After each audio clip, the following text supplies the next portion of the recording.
ওই বলটু, আঙ্গের স্কুলে বলে আজকে প্রধানমন্ত্রী আসবে, সাবধান থাকিস, কি বা প্রশ্ন ধরে। Good morning student. Good morning sir. আজকে আঙ্গের স্কুলে প্রধানমন্ত্রী আসবো। তোরা প্রধানমন্ত্রী কি কি প্রশ্ন ধরে তোরা উত্তর দিস ভালো করে, নাহলে কিন্তু আমার চাকরি যাব। স্যার, আপনার চাকরি যাব তার আঙ্গের কি হবো? আপনার চাকরি স্যার আমরা বাঁচাই দিবার ভাই। আঙ্গের কি দিবেন স্যার?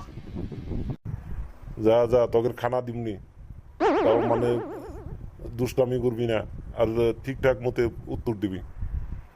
ওই যে দেখ, মন্ত্রী সাহেব আসতেছে। মন্ত্রী সাহেব আসুন আসুন। Good morning student. Good morning sir. আমাকে তোমরা চিনতে পারছো? আমি তোমাদের দেশের প্রধানমন্ত্রী।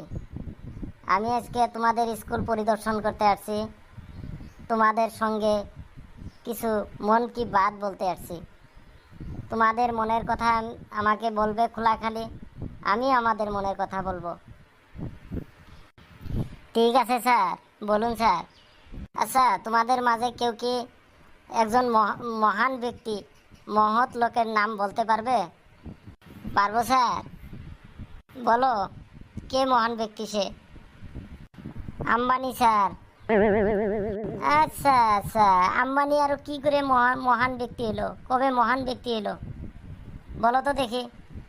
স্যার, যে লোক দেশের প্রত্যেকজন নাগরিক, প্রায় 150 কোটি নাগরিককে ব্যস্ত রাখছে, কর্মসংস্থাপন দিছে, তাক মহান ব্যক্তি না বলে কি বলবো স্যার? তুমি কি বলতে চাইছো? কি আগের দেশে কি প্রত্যেকজন ব্যক্তি কিরম করে কর্মসংস্থাপন দিল? স্যার, আম্বানি আঙ্গরে এরকম কাজ দিছে যে আমরা সারাদিন তো কাজ করি, রাতে ঘুমে থেকে উঠেও কাজ করি।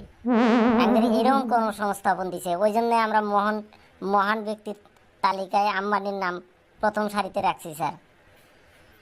কিরম করে আবার কর্মসংস্থাপন দিল অল্প বুঝে ভালো করে কষে দেখি।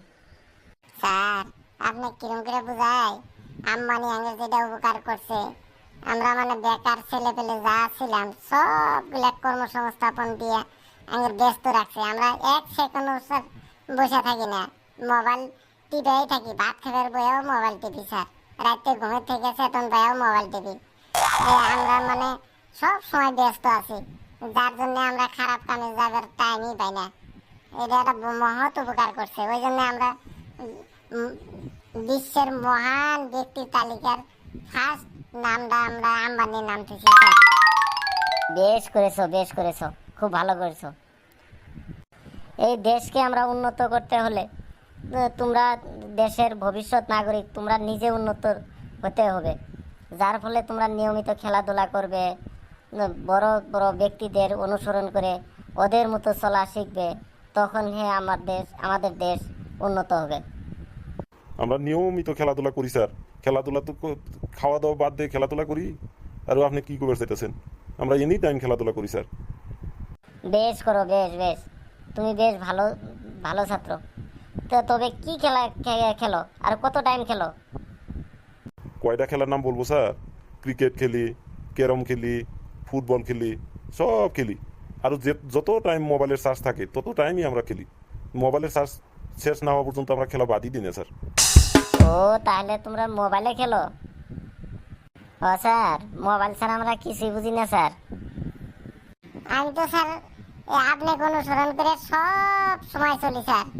আমি তো সত্য কথা কই না স্যার, পারাপক্ষে সত্য কথা কই না, খালি ভাত খাওয়ার কথাটাই সত্য কথা কই, তাছাড়া সত্য কথা কই না। কেন এরকম দুষ্টামি করছো? আমি প্রধানমন্ত্রী হয়ে আমি কি মিথ্যা কথা বলি সব সময়? স্যার, আমরা সব জানি স্যার। আপনি যে 15 লাখ টাকা দেওয়ার কথা কয়ে প্রথমে প্রধানমন্ত্রী হয়েছিলেন, এটা সব জানি স্যার। তো তাই আমরাও মানে ওরকম শিখতেছি যে মিথ্যা কথা বললে প্রধানমন্ত্রী হওয়া যায়। তাই আপনার দায়ী শুরু করছি স্যার। আমরা সব সময় মুরব্বীদের মানে আচার আচরণ সব অনুসরণ করেই চলি স্যার। আমরা সব সময় দেখি বাবা মা আশপাশে যা আছে সব সময় মোবাইল নিয়ে থাকে।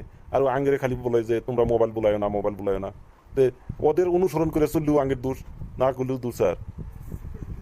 স্যার, আমি যেরকম মিশা কথা কই স্যার, আপনার চেয়েও আমি বেশি মিশা কথা কই। তাই প্রধানমন্ত্রী এবার ইলেকশনে আমি তো স্যার। যে মিশা কথা কই, মিশা কথা কইলে বলে প্রধানমন্ত্রী হওয়া যায়। তাই আপনার দায় দোষী স্যার, লেখাপড়া বাদ দিয়ে মিশা কথা শিখতেছি স্যার। কি জায়গার জন্য আসলাম রে, ছোট ছোট পোলা মানুষ সব দিশা পাইছে।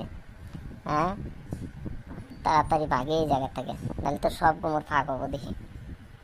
ঠিক আছে, ঠিক আছে, ভালো করে লেখাপড়া করো।